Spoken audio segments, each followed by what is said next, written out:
Good morning, sir. Yes, good morning.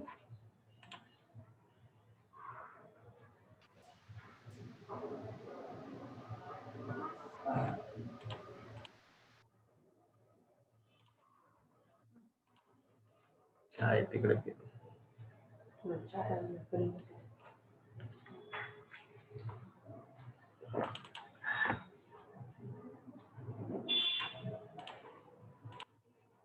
Wait.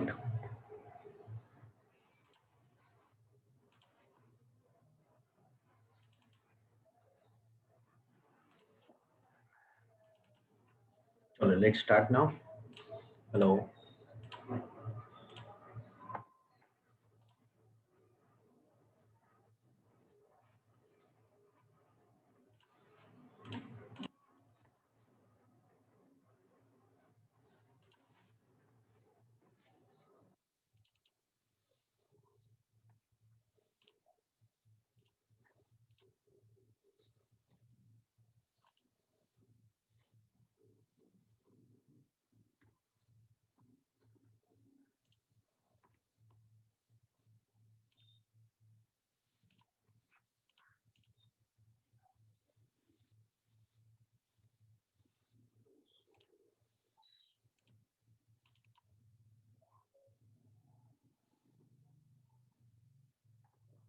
चलो start करें. So good morning, all of you. Welcome, Dr. Babasaheb Good Ambedkar. morning, sir. Yeah, welcome, Dr. Babasaheb Ambedkar Mahavidyalaya, Vasai West, TY BCom 5th Sem, subject Computer System and Application, presented by Assistant Professor Bipin Piyal. So we'll continue with your Excel part today. We have already completed I think all tools, layout, what is the toolbar, bars, and everything. It is the layout, formatting, cell formatting. Last time we are completed cell formatting, number formatting. Okay, so these are completed. Operators, ribbons, all that thing. It is completed. Now we have to continue with your function. So today we have to complete with the functions and go ahead. So functions already we are completed number group everything. It is auto sums formatting even custom list, how to make the custom list, series, fill series. These are all the part it is completed. Now I give the last time example also function of the Excel. So we'll continue the function of the Excel. 7 marks. Now it is related to mark in your TY BCom 5th sem exam. Functions, they will ask you functions, many functions. They ask you 7 marks function. So 7 mark fix होते. तो वो लिखने कैसे क्या कैसे करना है वो सब. If they ask you like that, explain the following function. Okay, so they give you ABS, only this one, ABS, SQRT, or any functions name. Okay, so we have to define the functions, or otherwise we have to write the what formula like that functions uh, formula is equal ABS in the example. If your example is right or your definition is right, so you get the full marks. 1 marks for one function. They ask you 7 functions and you get the 7 marks. So this is the things they are using for functions in Excel. और इसके बाहर का कुछ भी नहीं आने वाला. So you have to use. There are 20, 25, more than 25. It is there. Functions are there. तो उतना ही करना है और उसमें 7 marks फिक्स है आप अगर आप प्रॉपर करोगे. So see that now first upon they make the category maths function ABS. So we have to do the practically also and theoretically also. Using okay. So see that now first upon okay. See that now first function is ABS to find the absolute value of the given number. What do you mean that? What do you mean that? Absolute value मतलब क्या? आपने कोई भी number अगर positive लिखा है, decimal point में लिखा है, नेगेटिव लिखा है, तो भी आपको पॉजिटिव नंबर ही वैल्यू जैसे है वैसे का वैसा नंबर डिस्प्ले होगा. Okay, so they are saying to find the absolute value of a given number. It means if a number is negative, then it is also multiplied by -1. Otherwise, the number remains as it is. As it is मतलब अगर आपने decimal में दिया है तो decimal में आएगा, जैसे लिखा है वैसे। Example is equal ABS 5। Always functions आपको लिखना होगा, कोई भी फॉर्मूला लिखना होगा एक्सेल में तो इक्वल से स्टार्ट होता है। फंक्शन का नाम जो भी आप कैपिटल में लिखो स्मॉल में लिखो, no issue, bracket open. Okay, लिखते वक्त एक्चुअल में कैपिटल लिखो, क्योंकि थेरोटिकल पार्ट में they are all function keywords जो भी है वो कैपिटल में लिखते हैं, लेकिन आपको करते वक्त कोई प्रॉब्लम नहीं, because it is not a case sensitive. Okay, so ABS यहाँ पे मैं 5 लिख रहा हूँ, तो 5। हाँ, आफ्टर प्रेसिंग एंटर की वी गेट द रिजल्ट। आपने फंक्शंस लिखा, इक्वल से स्टार्ट किया, ABS लिखा, bracket open and close, that means it is function. उसके अंदर वैल्यू लिखा 5, एंटर किया, आपको आंसर मिला 5, right. Again I press the F2 to change the cell, या डबल क्लिक, 5.5 लिखा, तो भी आपको आंसर मिला 5.5। अगर नेगेटिव लिखा माइनस, तो आंसर मिला पॉजिटिव 5.5। इसका मतलब नेगेटिव, आप देख सकते हो फॉर्मूला में they are given negative. Negative value को क्या करता है वो, multiply by -1 and it gives you positive number, that is called absolute. Got it? Yes student, hello hello. Yes, sir. Okay, Yes, sir. so this is absolute function. Yes, sir. Either you can write the definition, या you can write the definition example, anyone is right, you get the marks। यानी कि आपको इस तरह example देना पड़ेगा, is equal ABS bracket में 5 और आउटपुट 5। आपका एग्जांपल राइट है या डेफिनेशन राइट है तो भी आपको 1 मार्क मिलेगा। This is the procedure of the TY BCom paper के हिसाब से। और एक्चुअल में आपको मालूम है एब्सोल्यूट का मीनिंग क्या है, तो वो लिखा है to find the absolute value of given number, it means if number is negative then it is multiplied by -1, otherwise the number remains as it is। got it? Yes student, clear? Yes, sir. Okay, दूसरा बात, एक important thing, अभी हम लोगों ने number value direct लिखा, लेकिन अगर मैंने यहाँ पे कुछ लिखा है 7.5 या -7.569, ओके, और इस वैल्यू को यहाँ पे मुझे फॉर्मूला लिखना है C5 में, तो is equal ABS in the bracket, मैं सेल एड्रेस दे सकता हूँ C2। मुझे C2 को एब्सोल्यूट फंक्शन यूज करना है, तो C2 is a cell address, और उस C2 का वैल्यू आपको यहाँ पे जो भी चेंजेस आएंगे वो इधर दिखाएगा आउटपुट, राइट। तो आपने C2 को चेंज किया, मतलब C2 is not a what value, C2 is a what address of that value। clear student, hello? Yes, sir. Yes, sir. Oh, okay, Yes, so sir. fine, so you have to see that कि यहाँ पे जो भी address देते हैं तो आपको समझ में आना चाहिए वो एड्रेस का वैल्यू को वो चेंज करेगा, या जो भी फंक्शंस का काम है वो फंक्शन से एग्जीक्यूट करेगा। नेक्स्ट, नाउ SQRT मतलब ऑलरेडी लास्ट टाइम मैंने बताया था, square root. This function is used to find the square root of a given positive number. कोई भी पॉजिटिव नंबर का स्क्वायर रूट निकालेगा, okay.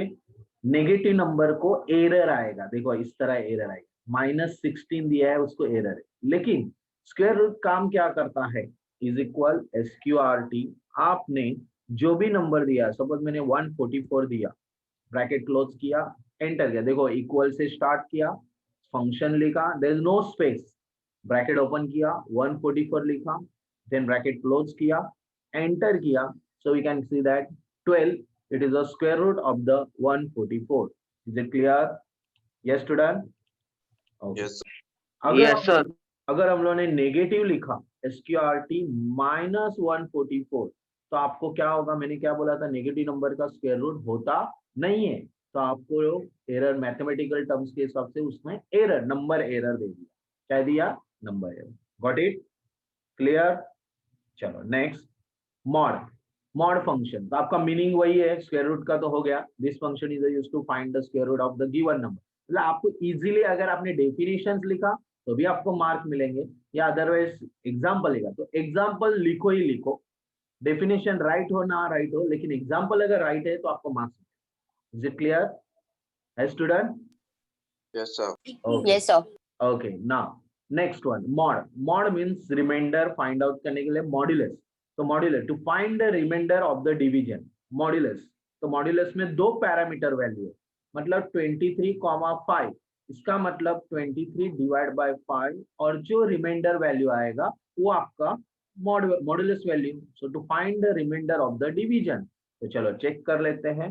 Is equal mod in the bracket 23 comma 5, मतलब 5 से 23 divide होगा, रिमेनिंग वैल्यू क्या होगा, 5 4 जा 20, सो 23 माइनस 20, रिमेनिंग इज अ 3, तो आपका 3 आंसर आ गया। Got it? Clear? Yes, sir. Okay. Yes, sir. Okay, so this function is used to find the remainder of the division. हाँ, अभी आपको रिमाइंडर ऑफ द डिवीजन में भी उन्होंने कुछ ऐसा नहीं है कि अगर इंटीजर को भी कभी हम लोग इंटीजर राउंडिंग वैल्यू करके कन्वर्ट करते हैं तो आईएनटी फंक्शन दिया है, और INT function is used to convert a remainder, लेकिन उसके लिए आईएनटी अलग से फंक्शन दिया है। तो आईएनटी क्या है वो आपको लेना है। हाँ, अगर आपने क्या किया, मॉड रिमाइंडर इस तरह निकाला कि आपने इज इक्वल मॉड, पहले 23 पॉजिटिव है बट दूसरा वैल्यू नेगेटिव है, उसका आंसर भी क्या आएगा, यहाँ पे -2 आया। क्यों आया -2? उसका रीजन क्या है? तो आपको पता है इंटीजर में राउंडेड वैल्यू का वैल्यू होता है, राउंडेड यहाँ दिया हुआ है कि -23 या 23 -5 का क्या होता है, इंटीजर राउंडेड वैल्यू। तो राउंडेड वैल्यू मतलब क्या है वो आपको पता करना है। पहले राउंडेड वैल्यू नहीं समझ में आया तो आपको वो भी समझ में नहीं आएगा, right? It is the nearest integer rounded करना है, नियरेस्ट इंटीजर। अभी नियरेस्ट इंटीजर क्या होता है बताता। अभी 0 to 10 में अगर 3.5 है तो मुझे बताओ उसको नियरेस्ट इंटीजर क्या है? 4, 0 to 10 में, मैं 0 to 10 की बात कर रहा हूँ, रेंज 2. 0 to 10 में मैं 3.5 बता रहा हूँ, तो नियरेस्ट इंटीजर क्या हो? 3. अरे में 0 और 10, 0 is the lowest and 10 is the highest. 0. हाँ 0, right? 0. Now it is right. 3.5 नजदीक किधर है? 0 के लिए। लेकिन अगर 5.5 करता है तो किधर नियरेस्ट है? Hello? 10, 10, right? Very good. So that is called nearest integer. Got it? अब मुझे बताना क्या है, नियरेस्ट इंटीजर में रेंज के हिसाब से वो नियरेस्ट इंटीजर राउंडेड करते हैं। तो इधर भी वैसे ही हो रहा है, बस इंटीजर को हम लोग को समझना है कि क्या करता है वो एक्चुअल में। तो this function is used to round off a given number to a lower integer. इसीलिए उसने -2 आंसर क्या करने की जरूरत पड़ी कि लोअर इंटीजर, उसके लिए लोअर इंटीजर -2। लेकिन अगर हम लोग ने -23,5, देखो यहाँ पे 2 आ गया, यानी कि पॉजिटिव नंबर आया। पॉजिटिव क्यों आया? तो उसने यहाँ पे जो डिविजर वैल्यू है उसका सिंबल ले लिया। जो सिंबल आपको डिविजर वैल्यू मतलब जिससे आप डिवाइड करते हो उस वैल्यू का सिंबल उसने इंडिकेट किया है, माइनस। लेकिन जब दोनों नेगेटिव होते हैं तो आपका आंसर आया 3, क्योंकि दोनों नेगेटिव है। ओके, आंसर आया 3 क्योंकि नियरेस्ट उसके लिए 3 आ गया, लेकिन माइनस उसका नेगेटिव आया क्योंकि आप देख सकते हैं डिवाइड का सिंबल क्या है, minus. So this is the symbol they are given, और उन्होंने कैसे वो फॉर्मूला करके एक्सप्लेन भी किया है कि जैसे -23 5 का देखो, -23 ओके डिवाइड बाय 5, तो वो कैसे किया, उन्हें पहले इंटीजर में कन्वर्ट किया। ओके, तो इंटीजर में कन्वर्ट करने के बाद उनको क्या मिला, 5 4 जा 20, तो -4.6। ओके, तो राउंडेड वैल्यू क्या आया उसका, -5। 4.6 मतलब क्या है, 4.6 मैंने बताया था, अभी बताया था। 4.6 मतलब 5 के बाद आया तो उसको क्या आ गया, 5। तो 5 को -5 तो 25 आ गया। अभी नाउ 25 से 23 माइनस किया तो आंसर क्या मिला उसको, 2। Got it? ये उन्होंने एक फॉर्मूला करके दिखाया हुआ। पहले इंटीजर कन्वर्ट किया उन्होंने डिवाइड को, तो डिवाइड को कन्वर्ट करने के बाद उनको क्या मिला, -4.6। Answer is -4.6। और कैसे मिला आपको पता है, आप मैथमेटिकल टर्म में डिवाइड करो और पॉइंट वाइज आंसर निकालो तो आपको यही आंसर मिलेगा। और उसको इंटीजर राउंडेड में क्या मिला, मैंने क्या बोला था, नियरेस्ट इंटीजर क्या होता है, 4.6 है। 6 है मतलब क्या हुआ, 6 मतलब 5 के नजदीक है, 5.0 के नजदीक। 4.0 टू 5.0 किसके नजदीक है ये 4.6, 5.0। इसके लिए उसने 5 ले लिया, नेगेटिव -5। ओके, फिर -5 इंटू -5 क्या हो गया, 25, और 5, 25 -23 क्या हुआ, 2। इसका 2 क्यों आया, क्योंकि उसका डिवाइड क्या था, हमारा डिवीजन क्या था, पॉजिटिव था, इसलिए पॉजिटिव नंबर आया। लेकिन अगर डिवाइड नेगेटिव नंबर है तो आपको नेगेटिव आंसर आ। Got it? Clear? Yes student? Yes, sir. ये उन्होंने फॉर्मूला दिया हुआ है, बट हम लोग मॉड्यूलस में ज्यादा तकलीफ नहीं लेंगे. We have to find the remainder of the division, that's all. But mathematical term से अगर प्रॉपरली प्रूव करना है सब कुछ, तो सारे तरीके की वैल्यू उन्होंने चेक की. Next, now integer, I already told about that. Integer is a function used to round up the given number to a lower integer. जैसे integer 5.1, बोलो नियर इंटीजर क्या है? 5.0 से लेके 6.0 तक 5. 5. तो आंसर मिला 5. Got it? बराबर है? समझ में आया मैं क्यों बता रहा था nearest integer? Because of that thing. Again -5.9, अभी 5.0 से लेके 6.0 तक कौन नियरेस्ट है? 6. 6 इसके लिए, लेकिन सिंबल क्या था? नेगेटिव. इसके लिए नेगेटिव के लिए -6. Got it? Clear about that? Yes student? Yes, sir. Very good. So this is integers function. This is the function used to round up. Round up मतलब आपको समझ में आता है. राउंड अप मतलब एक्चुअल में राउंड अप करता है, डेसिमल पॉइंट निकाल देता है, बट उसको राउंड अप कहाँ पे करना है? लोअर इंटीजर में, जो लोअरेस्ट वैल्यू मिलेगी उसके लिए. तो लोअरेस्ट वैल्यू कैसे फाइंड आउट? रेंज बताए, रेंज कर देखने का. जैसे 5.1 है तो 5.0 से लेके 6.0. अगर 6.2 होता था तो 6.0 से लेके 7.0. इस तरह रेंज देखना है. This is only for 1 point. आगे तो और भी ज्यादा है. आगे अभी आपको समझने के लिए वेरी इजी होगा, क्योंकि हम लोग ने ऑलरेडी इंटीजर देख लिया है. Rounds a number to a specified number of digit. आपने दिया है डिजिट राउंडिंग करना. तो round function is used to round a value to a specified number of digit. So ये round up depends on the second value. ये second value हमारा क्या है? देखो दो पैरामीटर दिख रहे हैं, दो पैरामीटर.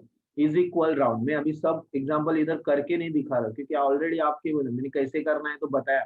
इज इक्वल लिखने का, राउंड डायरेक्ट फंक्शंस, देन उसके अंदर जो भी वैल्यू, क्या वैल्यू दिया था? 25.5462. लिख रहा 25.5462 कॉमा 3. देखो दो पैरामीटर वैल्यू ऐसे लिखना है, एंटर करना है, आपका आंसर मिल जाता है. तभी ये यहाँ पे क्या आंसर, जो आंसर है वो फॉर्मूला ऊपर दिखाई देता है, आंसर यहाँ पे सेल के अंदर आ जाता है. वहां पे क्या दिखा है? 3 डिजिट राउंड करना है, 3 डिजिट. तो यहाँ पे वैल्यू तो 4 डिजिट का है, 3 डिजिट वो कन्वर्ट कैसे करेगा? तो वहां पे देख सकते हो 5462, अभी 2 है तो 2 के लिए मुझे बताएं 7, 6 का 7 होगा क्या राउंड? नहीं होगा, क्योंकि 6 to 7 के बीच में 2 इज द नियरेस्ट टू 6. बराबर है. लेकिन अगर इधर 5 होता था, 6 5, तो कहाँ पे क्या आंसर मिलता था मुझे? 547. देखना है, देखो अगर मैं यहाँ पे 2 की जगह 5 या 6 लिखता हूँ तो आपको नियरेस्ट क्या होगा? 25.547. Got it? अगर 5 भी होता था 5, तो भी आपको 7 के ही नियरेस्ट आता.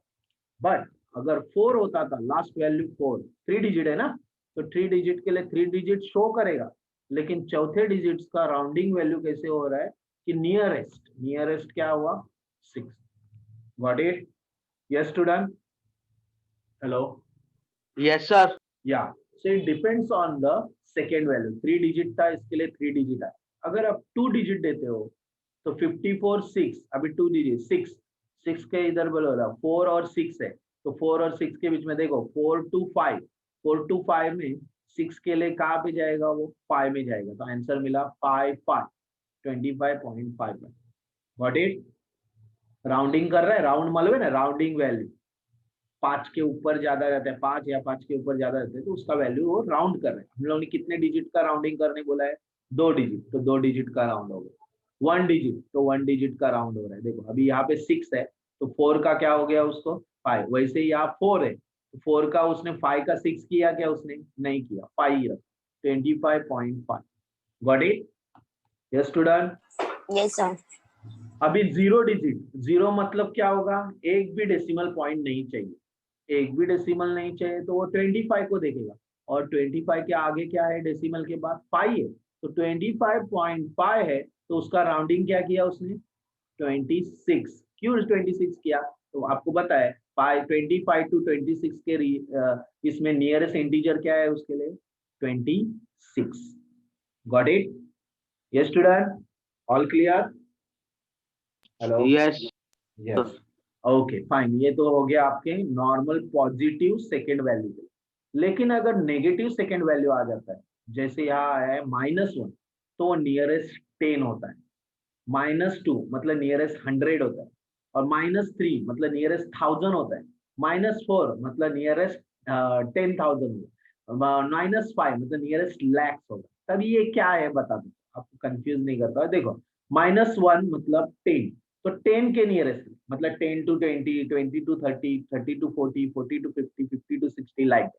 जब -2 देंगे तो 100 to 200, 200 to 300, 300 to 400, -3 होगा तो 1000 to 2000, 2000 to 3000 like that nearest. तो अभी यहाँ देख सकते हो -1 में नियरेस्ट 25.5 मतलब 20 to 30, तो 20 to 30 की रेंज में 25.54 कहाँ पे नियरेस्ट है? 30 के 30. नियरेस्ट, इसलिए उसने 30 आंसर। अभी यहाँ पे -2 दिया है, तो 25.0 to 100, 0 to 100 के बीच में कहाँ पे नियरेस्ट है? 0। क्यों 0 नियरेस्ट है? आप देख सकते हो, अगर 55 आप निकाल के भी चेक कर ले सकते हो, is equal round, okay, 25.4562 comma -2, तो -2 0 आ गया, तो 0 मतलब क्यों आया? तो आपका रेंज था 0 to 100, इसके बीच में ये वैल्यू आपने दिया हुआ वैल्यू कहाँ पे नियरेस्ट है? वो 0 के इसमें। ओके, अगर मैं चेंज करता हूँ वैल्यू, समझ में, वेट, या नाउ नियरेस्ट देखो 25.45 की जगह मैं 55 लेता, तो 55 किधर नियरेस्ट है? 0 के 100 के 100, तो आंसर मिला, 100. आंसर क्या मिला? 100। Got it? 55 लिखा तो आंसर क्या मिला मुझे? 100। और अगर मैं 49 भी लिखता हूँ, 49, आंसर क्या मिल रहा है? 0। अंडरस्टूड? 50 के पहले है ना, तो 50 के पहले नियरेस्ट किधर है? 0 के। 50 के बाद में नियरेस्ट किधर है? 100। Clear? Yes student? Hello? Yes, sir. या अगर पॉइंट वाइज नहीं है तो 55 देखो, Yes, sir. -1 के लिए 60 आया नियरेस्ट, तो इस तरह नियरेस्ट इंटीजर फाइंड आउट करना है। बाकी एग्जांपल इधर दिए हुए, ये तो राउंड के लिए हो गया। अगर round up and round down दो चीजें हैं, राउंड डाउन मतलब मुझे क्या बोलो, राउंड डाउन मतलब क्या होगा? नीचे वाला value, nearest lower, round up depends on the second value, but what? Down towards, down towards 25 to 30 के बीच में डाउन, 20 to 30 के बीच में क्या देखा उसने? 30, डाउन टुवर्ड्स। और अप, डाउन अप मतलब up towards, up down, up, sorry, up away, up away from 0, up away. आपको समझ में आ रहा है? 20 to 30 के रेंज में अप क्या है? 20, पहला क्या है? 20, डाउन क्या है? 30। ऐसे उन्होंने राउंड डाउन और राउंड अप भी दिया है, सेम फॉर्मूला है, सेम आपको करना है, राउंड डाउन सेम, लेकिन आंसर आपको क्या मिलेगा कि राउंड डाउन में डाउन वैल्यू दिखाएगा और राउंड अप में अप वैल्यू दिखाएगा, बस इतना ही फर्क। जैसे 25.5462, 3 में राउंड डाउन दिया है, इसलिए उसका डाउन वाला आंसर ही आया। -2, इसमें भी डाउन वाला ही आंसर आया। देखो 2 डिजिट दिया था ना, एक्चुअल में होना क्या चाहिए था? 55, पहले प्रोग्राम में तो 55 आया था, अभी क्या आया आंसर? अभी क्या हुआ? 54। Now you got it? समझ में? Round down, down towards 0। देखो यहाँ पे 25.5, यहाँ पे आंसर आ रहा है 25 पॉइंट बराबर 26, यहाँ देखो, चलो यहाँ 0 डिजिट में समझ में आया। 25.5462, 0, इसका आंसर क्या आना चाहिए था? अगर डिजिट है तो 26 आना चाहिए था, लेकिन आया क्या है आपका? 25। क्यों? Nearest lower integer, because we are return down towards 0, बराबर? 0 to 100 में डाउन टूवर्ड 0, 0 से 100 से नहीं, डाउन टूवर्ड्स 0, और राउंड अप में अप अवे फ्रॉम 0, 0 से ऊपर यानी कि 100। Clear? Yes student? Hello? Hello? अरे कोई जवाब Yes, sir. दो। हाँ, जवाब दो। समझ में आया आपको? तो याद दो, राउंड फंक्शंस नॉर्मली यूज होता है जो लोअर इंटीजर करता है, लेकिन राउंड डाउन में आपको डाउन टूवर्ड जीरो, मतलब जीरो का आंसर जो भले उसका आंसर 26 था, लेकिन वो डाउन टूवर्ड जीरो बोला, राउंड डाउन किया है, तो आपका आंसर आ रहा है 25। ओके, और इसी की जगह राउंड अप करेंगे, आंसर मिलेगा 26। जो राउंड का आंसर है ना, वही राउंड अप का आंसर, उसमें चेंजेस नहीं, लेकिन राउंड डाउन में चेंजेस आ। क्लियर? चलो नेक्स्ट, फ्लोर वैल्यू। चलो अभी फ्लोर वैल्यू क्या होती है बता। वेरी फ्लोर एंड सेल, आपने देखा होगा रेंज होती है, आप कभी स्टैटिस्टिकल रिपोर्ट निकालते हैं तभी रेंज होती है, 0 to 10, 10 to 20, 20 to 30, 30 to 40, तो हम लोग रेंज देते हैं। तो यहाँ पे कॉमा 2 दिया है, तो 2 की range 2 to 4, 4 to 6, 6 to 8, 8 to 10, 10 to 12, like that. तो मुझे बताओ 7.5 किस रेंज में आता है? 2 to 4, 4 to 6 या 6 to 8? किधर आएगा? 6 to 8. 6 to 8, very good. तो फ्लोर वैल्यू, लेकिन उन्होंने क्या बोला? Floor value. तो आंसर क्या दिया है उन्होंने 6 to 8 में? फ्लोर वैल्यू का 6, आंसर क्या दिया है? 6। ओके, और इसी की जगह अगर सेल वैल्यू लेते थे, सेल म्हणजे अप, नंबर अप, तो उसके आंसर क्या मिला? 8।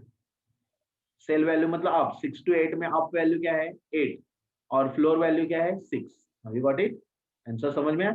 तो यहाँ floor round number down toward zero, जैसे राउंड अप राउंड डाउन में था ना, वैसे ही है, बट यहाँ रेंज वाला वैल्यू आपने रेंज दिया है, कॉमा 2 दिया है मतलब 2 का रेंज, कॉमा 3 दिया है मतलब 3 का range, 3 to 6, 6 to 9, 9 to 12, 12 to 15, 15 to 18, like that. तो इसमें 7.5 किधर आएगा? 3 to 6, 6 to 9, तो 6 to 9 में तो आपका आंसर क्या मिला? 6। लेकिन अगर 3 का आपने इधर देखा तो आपका आंसर क्या मिलेगा? 9। क्या मिलेगा? 9। What it? सेल के अंदर उसका आंसर क्या सर मिला? 9। बोलो सर आदित्य का रिक्वेस्ट एक्सेप्ट करो ना। क्या हुआ? आदित्य का रिक्वेस्ट एक्सेप्ट करो ना, वो डिस्कनेक्ट हो गया था। ओके ओके, किया।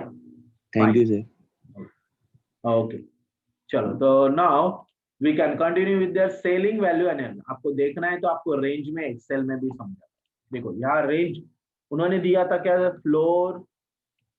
ओके, हम लोग एक वैल्यू लेते हैं 7.5, 2 का रेंज, तो 2 के रेंज में आंसर मिला उसको 6, राइट। लेकिन ये आया कैसे?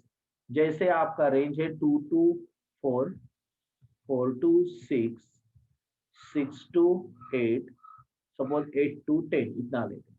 तो ये 6 कहाँ पे आ रहा है? फ्लोर वैल्यू में 6 आएगा, दिस इज फ्लोर वैल्यू और दिस इज सेल वैल्यू। ठीक है, तो आपने आंसर्स क्या पूछा था उसको? 7.5। 7.5 किधर आता है? 7.5 किधर आ रहा है बताओ मुझे? 6 to 8 के बीच में, तो उसका फ्लोर वैल्यू क्या आ रहा है 6 to 8 में? 6। Got it? अगर फ्लोर की जगह आपने सेल लिखा is equal cell, ceiling value ना, फ्लोरिंग की जगह सेलिंग, सॉरी सेलिंग वैल्यू, उधर लिखा 7.5, 2, आंसर क्या मिला? 8। यानी कि सेल वैल्यू क्या है इधर देखो, 6 to 8 के बीच में 8 is cell. Got it? Yes student? Hello? Yes, sir. या Yes, sir. अगर कॉमा 2 की जगह अगर 3 होता था तो 3 का रेंज में क्या होता था? आपको इधर ऐसे रेंज चेंज करना, 3 to 6, 6 to 9, 9 to 12, और क्या आता था? 12 to 15, राइट। अभी फ्लोर वैल्यू 7.5 की जगह मैं लेता हूँ 8.5, तो 8.5 का भी आंसर क्या मिला? 6 to 9 के बीच में फ्लोर वैल्यू 6। लेकिन अगर सेल वैल्यू लेते हैं 8.5 और कॉमा 3, तो आंसर क्या मिला? 9। Now you got it? Yes, sir. Okay. So this way we have to find out the floor value and selling. क्या definition है? Round the number down towards zero to the nearest multiple of the second number. Multiple of the second. Multiple जानबूझ के दिया, nearest multiple. Not only nearest value or nearest integer. Nearest multiple of the second. 2 to 4, 4 to 6, 3 to 6, like that. 4 रहेगा तो 4 to 8, 8 to 12, 12 to 16, like that. Got it? Yes, student? Hello? Yes, sir. हाँ, important thing, negative number को error आएगा। जो second value अगर negative है तो कोई भी आगे की वैल्यू या नेक्स्ट वैल्यू नेगेटिव है तो आपको नंबर है दोनों। ठीक है, चलो आगे जाते हैं अभी सम। It adds all the numbers in a range of a cells. आपको एडिशन करना है, तो यहाँ कुछ भी नंबर आप लिखते हो, देखो अभी डायरेक्टली अभी मुझे कोई एक्सेल देखने की जरूरत नहीं, आप डायरेक्टली देख सकते। सेल्स यहाँ नंबर लिखा है 1000, 5000, 9000, यानी कि range is from A2 to A4। तो यहाँ लिखा क्या है फॉर्मूला देखो, is equal some in the bracket A2 colon A4 और आंसर मिला फिर, राइट। देखो अगेन देता रहा हूँ, नए वर्कशीट में जा रहा हूँ और यहाँ पे हम लोग नंबर लिखते, क्या नंबर था 1000, 5000 और 9000, और हम लोग को सम निकालना, टोटल निकालना, कहाँ पे भी निकाल सकते, is equal some in the bracket, range क्या देना है आपको, सेल का एड्रेस A2 से लेके A2 कोलन A4 तक जो भी नंबर रहेगा उसका एडिशन होना है, and answer. Got it? Yes, student? Yes, Yes, sir. sir. Yeah. This way. अगर देखो, अगर हम लोग ने रेंज जैसे ये पूरे नंबर का दिया था, तो जहां नंबर है वहां ये टेक्स्ट है, इसका आंसर होगा, सेल्स का कुछ नहीं होगा। ये भी टेक्स्ट है 10, क्योंकि कोट्स के अंदर दिया है, तो इसका भी कुछ नहीं होगा। ट्रू, इसका भी कुछ नहीं। आप जो भी याद रखो कि उस टोटल वैल्यू का, इसलिए उन्होंने देखो सेल्स 100, 200, उसका क्या किया, वैल्यू ए, क्या दिया, वैल्यू। लेकिन अगर रेंज में नंबर है तो आपको एरर नहीं है। यहाँ पे एरर क्यों आने का चांस क्यों दिया है बताओ, क्योंकि सेल्स इज अ टेक्स्ट, लेकिन 10 को नहीं हुआ, क्योंकि 10 इज अ, उस टेक्स्ट के अंदर वो 10 नंबर है, इसके लिए उसको एरर नहीं है। Got it? Starting with number किया हुआ है, एंडिंग विथ नंबर किया है, उसके बीच में वो रेंज का आंसर आ रहा है। उसने क्या किया, 5 प्लस क्या किया होगा 10, 15, 15 प्लस 7, 20, कितना 22, और 20 प्लस 3, 25, और ट्रू मतलब भी 1 नंबर, 1। ट्रू का मतलब इट इज कन्वर्टेड इनटू 1, क्यों, लॉजिकल वैल्यू है वो, ट्रू एंड फॉल्स। ट्रू मतलब 1 और फॉल्स मतलब 0। Got it? Yes student? Yes, sir. Yes, sir. इसलिए वो Yes, sir. सारे नंबर ही है, आपने कोर्स में लिखा तो भी वो नंबर ही है, और ट्रू लिखा है तो भी वो नंबर ही है। ट्रू का मतलब 1, इसलिए वो नंबर का कैलकुलेशन।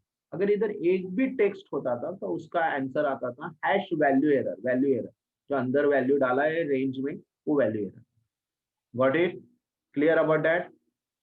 चलो आगे जाते हैं। Yes, sir.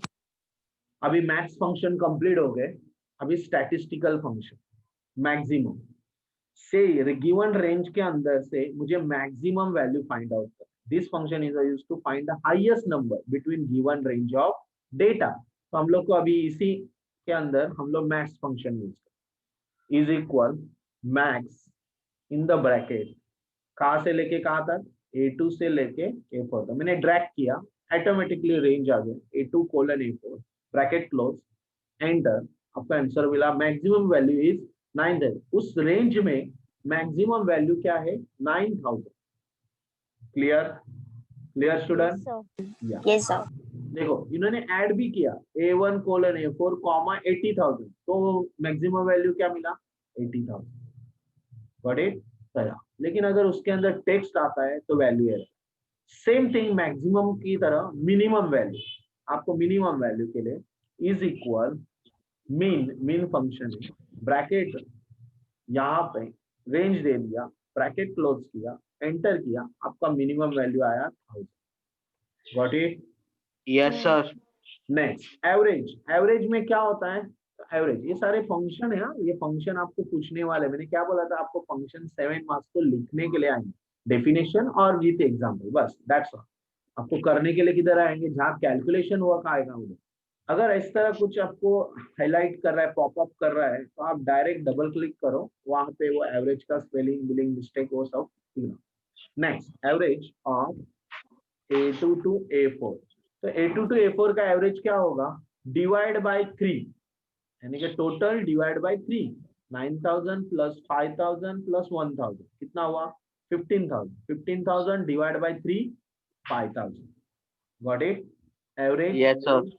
Very good. तो इसी तरह आपको वो एवरेज दिखा रहा है। उसके बाद काउंट। काउंट मतलब how many numbers are there, counting.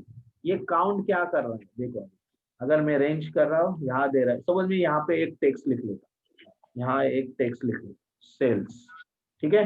अभी यहाँ काउंट लिख रहा हूँ, is equal count in the bracket, यहां से यहां हम लोग काउंट कर रहे हैं, क्या काउंटिंग होगा, उसके अंदर 3 नंबर है करके बता, it just counting the number of cell that contains number, उसके अंदर नंबर कितने हैं वो काउंट करके बता, ठीक है, क्लियर? Yes, sir. 3 नंबर है। अभी ये 9 जुलाई लिखा है, तो 9 जुलाई A1 to A2 to A5, वो भी नंबर है, 9 जुलाई is also number. This is a statistical function. क्या क्या फंक्शन है स्टैटिस्टिकल में, तो आपके स्टैटिस्टिकल में मैक्स, मीन, एवरेज, काउंट, सम तो टोटल में आ गए। ओके, अभी आगे फाइनेंशियल रिलेटेड फंक्शंस आ गए।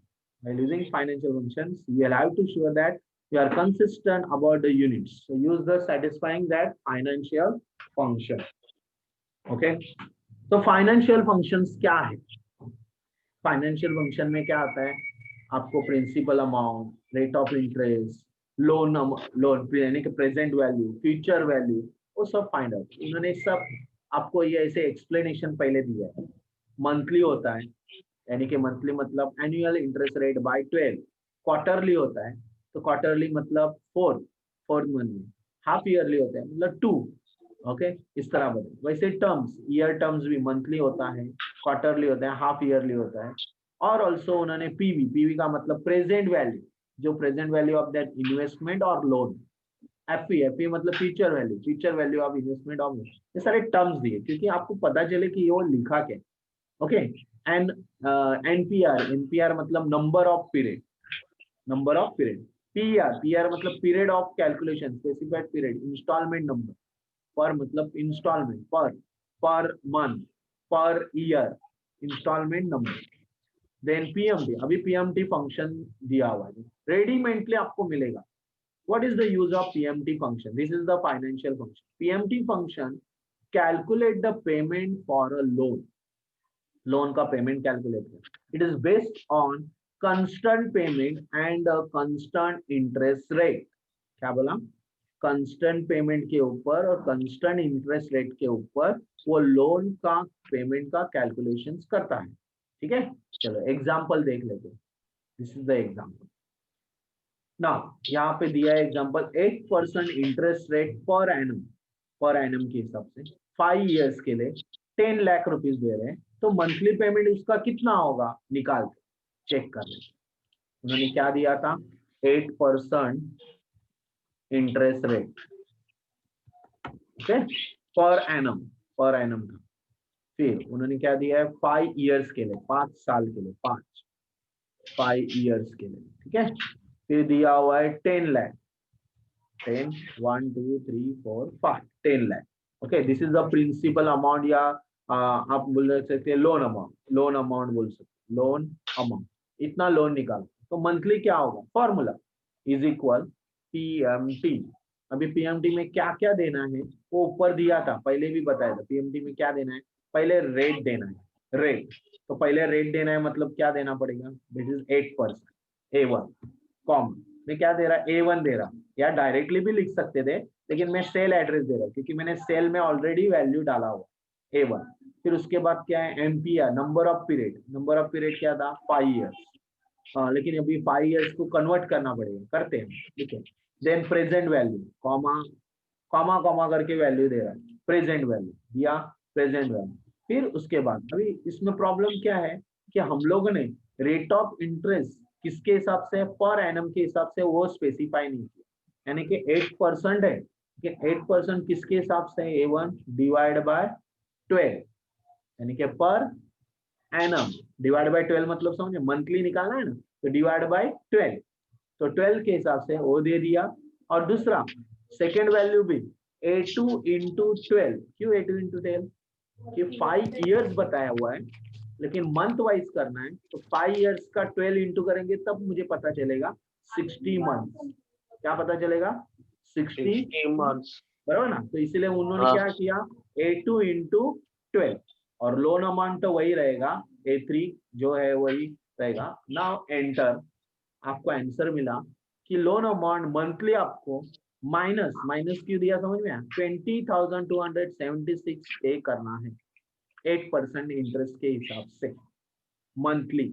This is monthly payment you have to pay when you are taking the loan 10 lakh. 10 lakh के लिए आपको इंटरेस्ट रेट 8% के हिसाब से कितना होगा? 20,000. Got it?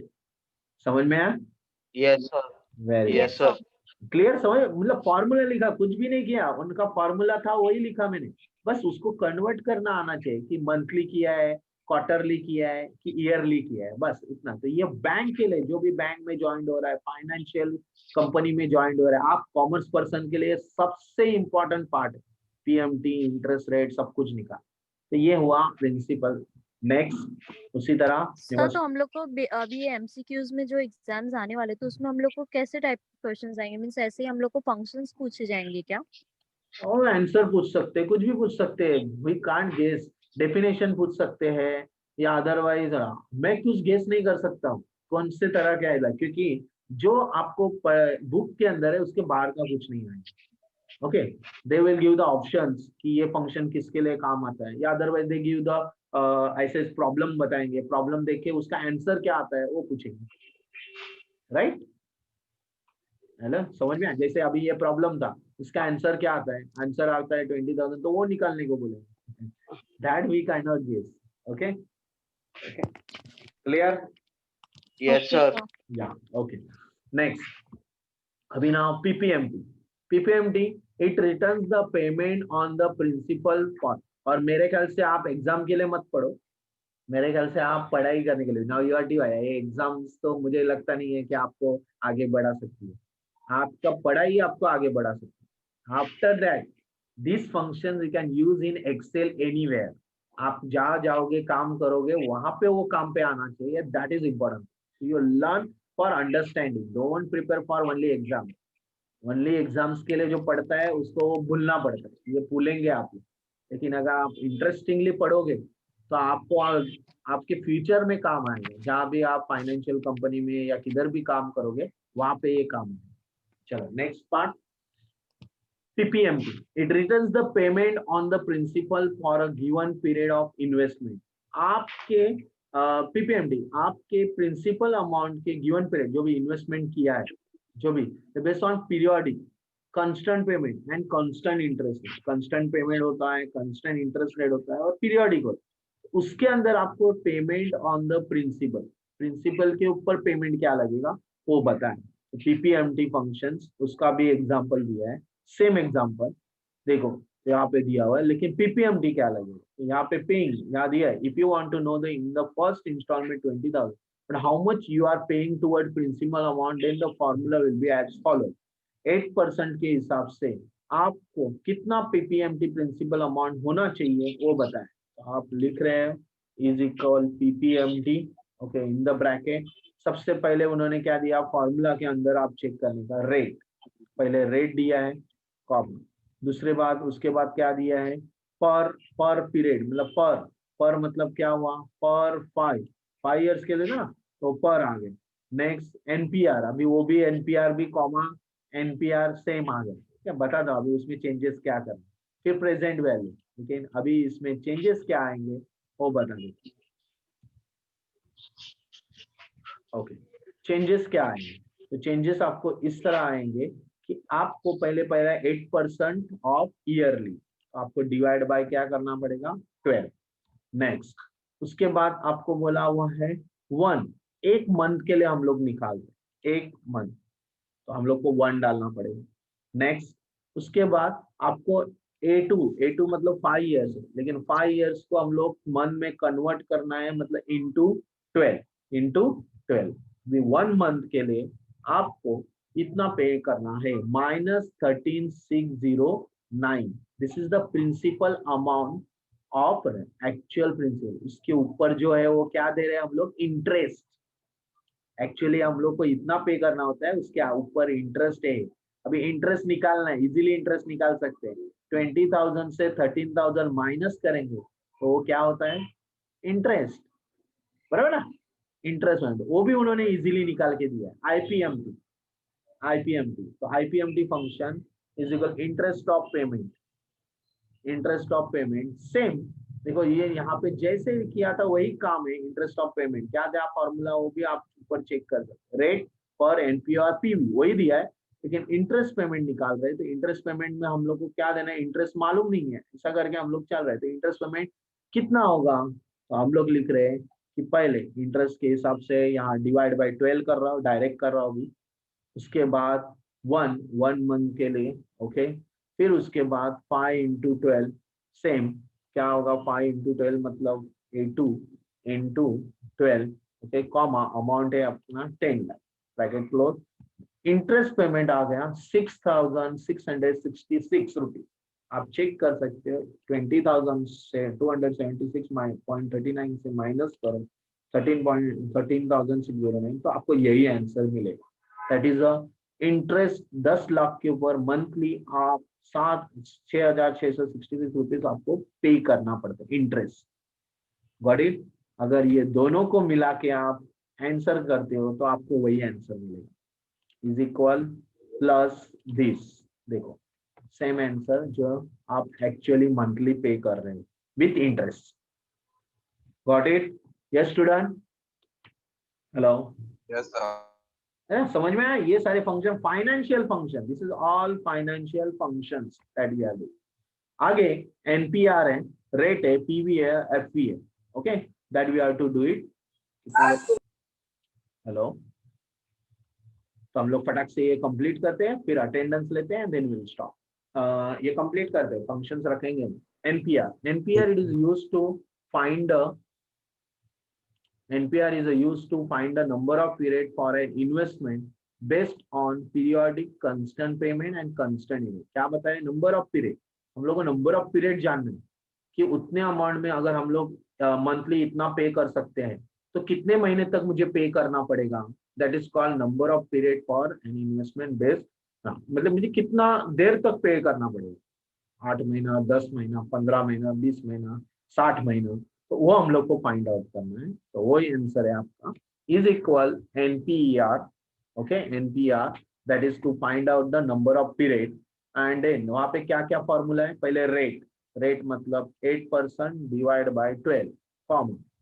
फिर उसके बाद उन्होंने दिया है कितना हम लोग पे करते हैं, इधर हम लोग ने ऑलरेडी निकाला था, देखो माइनस 20,276.39 ये हम लोग पे करने वाले, ठीक है, ये हम लोग पे करने वाले।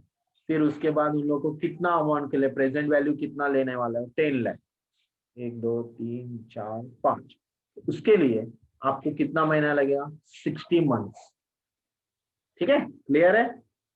यस, उसके लिए कितना महीना लगेगा, 60। चलो अमाउंट हम लोग कम कर लेते हैं, ओके, सब 10 लाख की जगह 5 लाख कर दो। 5 लाख के लिए हम लोग को कितना महीना लगा, 27 मंथ। चलो हम लोग 10 लाख ही रखते हैं, लेकिन अगर हम लोग 20,000 की जगह अगर मैं 10,000 भर, माइनस माइनस लिखने का कंपल्सरी, 10,000 पे कर रहे, तो 10,000 के लिए आपको 165 month. Got it? Clear? Yes student, hello, yes sir. Yes, sir. This is the Yes, sir. Number of period we can find. आगे नंबर ऑफ पीरियड की जगह रेट, रेट जानना है मुझे, रेट मालूम नहीं है और रेट निकालना है। जो एक वैल्यू निकाल रहे हो और दूसरे वाले rate, it is used to find the interest rate. Same example आपको पहले देना है, is equal rate in the bracket, क्या लिखना है, एनपीआर नंबर ऑफ पीरियड, कितना पीरियड था हमारा, चलो बता कितना पीरियड था, 60 मंथ्स, हम लोग डायरेक्ट करते 60 मंथ। उसके बाद मंथली पेमेंट कितना करने वाले, माइनस 20,276.39, ठीक है, कॉम। उसके बाद आप कितना लोन अमाउंट लिया है, 10 लाख, 1 2 3 4 5, ओके, तो उसके लिए कितना रेट लगेगा, तो यहाँ पे उन्होंने 1% दिया है, एक्चुअल मंथली रेट कितना है 1%, और इसी को इंटू हम लोग करेंगे तो आपको एक्चुअल अवधि के यूजर क्या आ रहा है मुझे बताओ, 0.000 से, लेकिन यहाँ राउंडेड करके आपको आंसर मिला है 1%। कितना आ रहा है, 1%। Got it? समझ में आया? 8% रेट किसका था, वो ईयरली था, कितना था, ईयरली, और उसको अगर डिवाइड वो अगर 12 करेंगे तो उतना rate. Clear? Yes student, hello, yes sir. या ओके। वैसे ही हम लोग प्रेजेंट वैल्यू निकाल सकते हैं, वैसे ही फ्यूचर वैल्यू। प्रेजेंट वैल्यू मतलब अभी की वैल्यू क्या है, find the present value of investment. मैंने इतना इन्वेस्ट किया है, 10 लाख इन्वेस्ट किया है, तो मुझे प्रेजेंट वैल्यू के लिए क्या मिलेगी इन्वेस्टमेंट की, तो वो दिया है प्रेजेंट वैल्यू। अगर 8% इंटरेस्ट के हिसाब से मैं 60 महीने के लिए 20,000 रुपया रखता हूँ फिक्स डिपॉजिट रखता हूँ, तो मुझे कितना मिलेगा 60 महीने के बाद, मुझे मिलेगा 10 लाख। ओके, ऐसा प्रेजेंट वैल्यू, अभी की प्रेजेंट वैल्यू ये है। फ्यूचर वैल्यू भी निकाल सकते हैं, इस तरह सारी चीजें उन्होंने दी है। अगर मैं 3,000 सेव कर रहा हूँ 5 साल के लिए 8% के लिए, तो कितना मिलेगा फ्यूचर वैल्यू। ओके, तो ये सारी चीजें आपको फंक्शंस के हिसाब से दी। तो फंक्शन इज ओवर। ये लोग इस तरह पूछते हैं आप लोग को डायरेक्टली, इस तरह नहीं डायरेक्ट, ये ऐसा कुछ भी पूछते नहीं, डायरेक्टली बोलते हैं right the following function 7 marks. इन्होंने कुछ फंक्शंस के एग्जांपल दिए, दैट इज क्लियर। तो नेक्स्ट टाइम मुझे खाली कैलकुलेशन बताना है, और कैलकुलेशन होने के बाद नेक्स्ट लेक्चर में खाली टूल्स, तो आपका वो खत्म हो गया एक्सेल में। लेकिन अभी नेक्स्ट टाइम आपको ये पूरा प्रैक्टिस कर लो 7 में, तो आपको चलो अटेंडेंस दे दो, मुझे अटेंडेंस कंपलसरी है, तो please give me attendance. Wait, चालू करने दो। हाँ ओके, आज का डेट है 25। ओके फाइन, चलो 1 to 10 फटाफट अटेंडेंस दो। Roll number 5। Roll number 5। चलो नेक्स्ट 5 7 फटाफट बोलो। 11 11 या आगे 11 to 20। 11 11 हो गया, 11 हो गया। 17 17 ओके 17 ओके 21 to 30। 24 22 24 15 जो 22 24 आगे 31 to 40 36 33 30 38 38 36 39 36 40 40 चलो आगे 41 to 50 42 41 42 49 45 45 47 49 42 हो गए 41 45 47 49 okay 51 to 60 52 52 61 to 70 66 66 61 66 61 61 70 61 66 70 okay 71 to 80 75 75 80 81 to last 94 94 last कोई है बाकी? ये स्टूडेंट्स कोई बाकी है? 43 आ गया और कोई बाकी है? हुआ कंप्लीटेड और कोई अटेंडेंस देना बाकी है? Okay thank you student.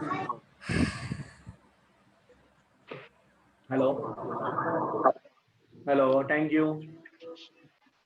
yes sir thank you